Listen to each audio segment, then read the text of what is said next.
Assalamualaikum warahmatullahi wabarakatuh. Ketemu lagi dengan saya, Sulisman. Kali ini saya akan membahas tentang aset tak berwujud.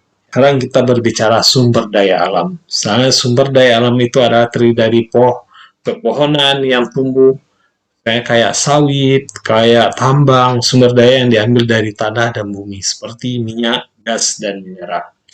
Pohon yang ditumbuh dipertimbangkan sebagai aset biologik ya berdasarkan International Financial Report ya. Kayak kita punya perusahaan, kerja di perusahaan sawit, pohon-pohon sawit itu merupakan adalah aset atau aset tidak berwujud.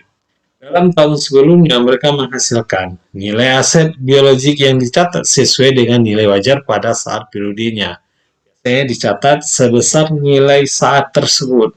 Kalau dia udah usia sekian, berapa biaya yang kita keluarkan, itulah nilai perolehannya nanti biasanya.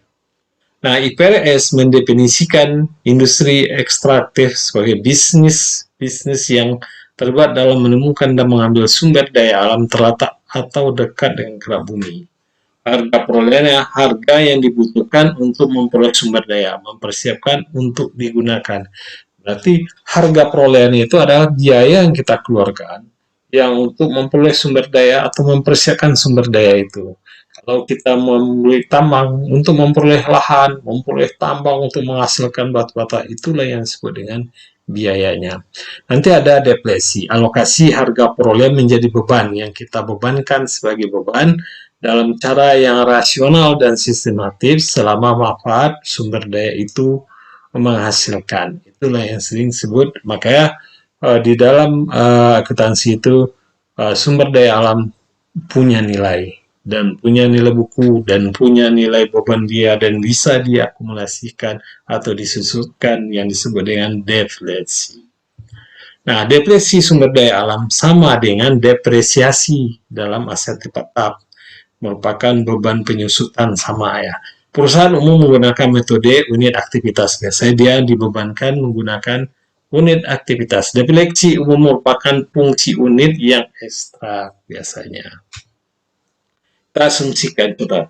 Asumsi lain company menginvestasikan sebesar 5 juta US dollar pada sebuah tambang yang diestimasi memiliki 10 juta batu bara yang akan dihasilkan, tidak memiliki nilai sisa ya, karena batu bara itu diambil sampai habis.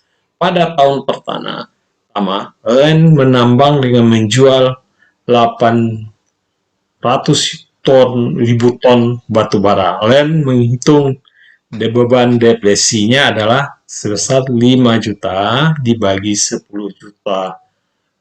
Dapatlah 50 US dollar biaya depresi per ton.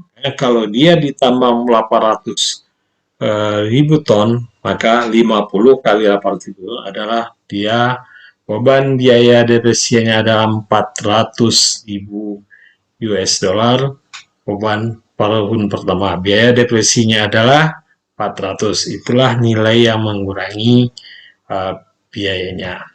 Nah, nanti akan dicatat karena dia aktif berwujud, dia akan dicatat di dalam laporan laba sebagai call manning dan akumulasi depresiasi 400, berarti investasi kita sebesar 5 juta US dollar menjadi nilai bukunya sekarang 4.600.000. Sumber daya alam diekstraksi dan belum terjual dilaporkan sebagai persediaan pada bagian aset lancar ya. Kayak dia dimasukkan ke dalam laporan sebagai aset lancar. Aset tidak berwujud adalah, nah kita sumber daya alam tadi, sekarang tentang aset tidak berwujud.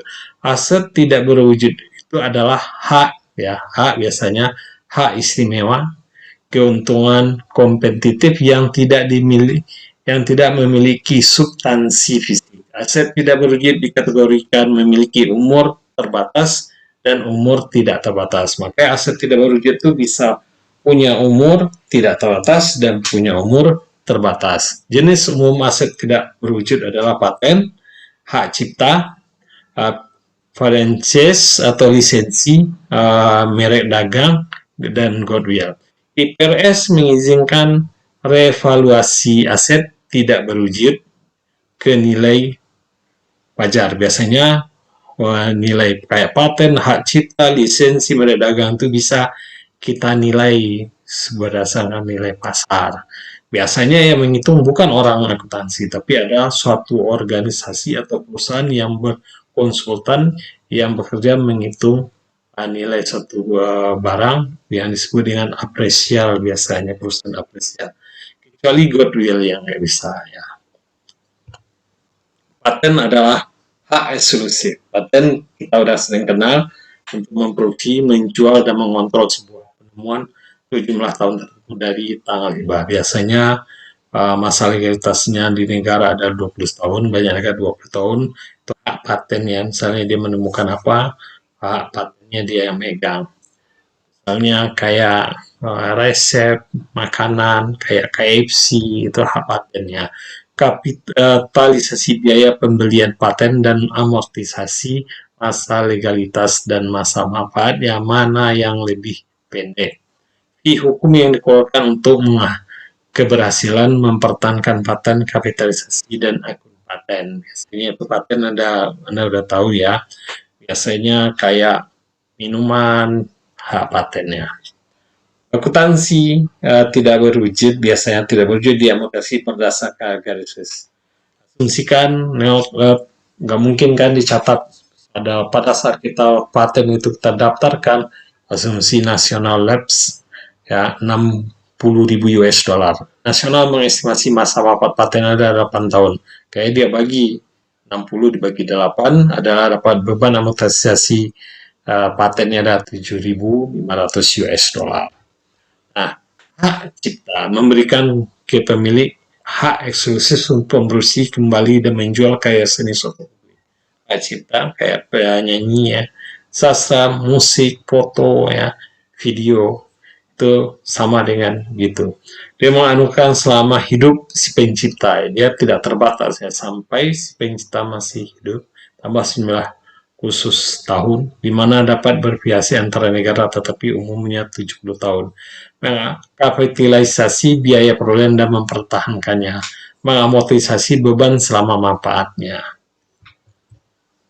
Nanti ada merek dagang, teman-teman sudah sering kita tahu, kayak Lepis, itu ada merek dagang, ya, registrasi, Windows, Coca-Cola, itu ada merek dagang. Biasanya registrasi menyediakan sejumlah tahun pelindungan yang dapat berbeda di setiap negara, tetapi umumnya 20 tahun.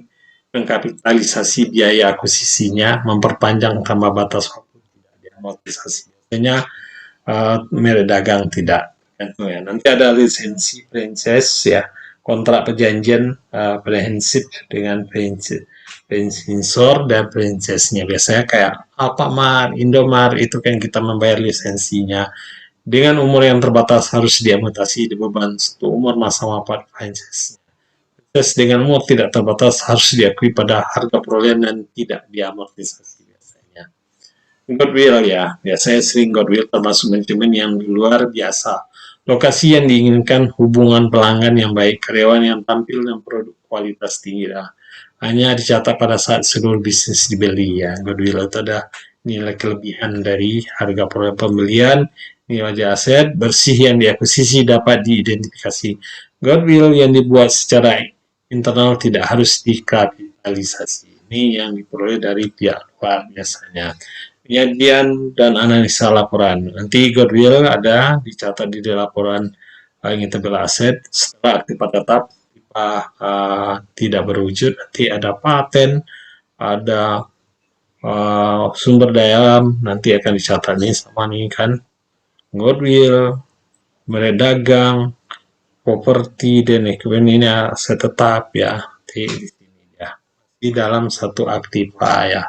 Aktiva tetap dan aktiva tetap tidak berwujud, bukan di aktiva lancar. Oke teman-teman, sampai di sini.